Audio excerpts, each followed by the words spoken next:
ভয়ে জোট করেনি বাম কংগ্রেস। জঙ্গিপুরে প্রচারে এসে বিস্ফোরক দাবি নওশাদ সিদ্দিকীর। তার দাবি শুধু অধীর চৌধুরী নয়, আরো অনেক নেতাই আছে যারা চায়নি জোট হোক। নববর্ষের ছন্দে মাতন আনন্দে গোল্ডেন রিট্রিটে বৈশাখী সঙ্গে রিদম কাল বৈশাখী। গোল্ডেন রিট্রিট বহরমপুর শহরে 4-star deluxe premium hotel with luxury and comfort. শুধু অধীর চৌধুরী নয়, আরো অনেক নেতা চাইনি, তাই জোট হয়নি।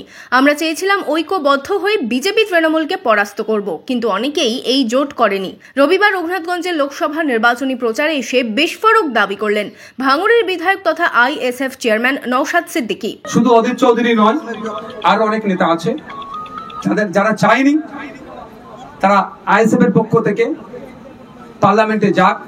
যেভাবে সংযুক্ত মোর্চার পক্ষ থেকে পার্লামেন্টে গিয়ে আইনসভার মধ্যে গিয়ে রাজ্যে একমাত্র সংযুক্ত মোর্চা তথা আইএসএফ এর বিধায়ক যেভাবে পারফরমেন্স করছে, যদি আইএসএফ এর পক্ষ থেকে তখন চলে যায় একই পারফরমেন্স করে, তাহলে অন্যান্য রাজনৈতিক দল হয়তো ভেঙে পড়বে, তাদের কর্মী সমর্থকরা আইএসএফ এর দিকে চলে আসবে। এই ভয়ে অনেকে আমাদের সাথে জোট করেনি।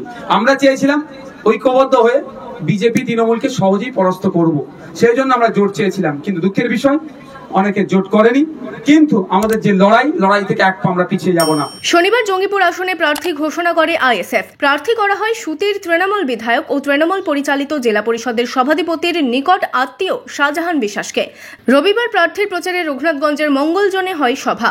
এদিন সভায় উপস্থিত ছিলেন আইএসএফ এর মুর্শিদাবাদ জেলা সভাপতি তথা মুর্শিদাবাদ লোকসভা কেন্দ্রের প্রার্থী হাবিব শেখ, জঙ্গিপুরের তৃণমূল প্রার্থী শাহজাহান বিশ্বাস। এদিন সভা থেকে নওশাদ সিদ্দিকী দাবি করেন মানুষ অল্টারনেটিভ চাইছিলেন। জঙ্গিপুরের মানুষ অল্টারনেটিভ অনেকদিন ধরে খুঁজছিল, সে অর্থে পাচ্ছিল না। আপনারা দেখুন স্বতঃস্ফূর্তভাবে মানুষ কিভাবে উপস্থিত হচ্ছে। এত ভয়কে উপেক্ষা করে, সন্ত্রাসকে উপেক্ষা করে মানুষ দিকে দিকে আইএসএফ এর ছায়া তলে আসছে। আইএসএফ কে মানুষ গ্রহণ করতে চাইছে। ইতিপূর্বে 17 বার ভোট দিয়ে পার্লামেন্টে পাঠিয়েছে। জঙ্গিপুর মানুষের চা পাওয়া সমস্যাটা সেভাবে সমাধান হয়নি।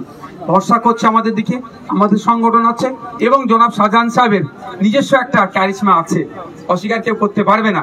সেই ভোট 3টে জায়গার ভোটকে ঐক্যবদ্ধ করে, এবং এটাও বলে রাখি বিজেপি তৃণমূলের অত্যাচারের কারণে যারা বড় ফুলে ভোট দিয়েছিল তারাও বুঝতে পেরেছে যে এই বড় ফুল আর জোড়া ফুল আলাদা নয়, এটা বীজমূল।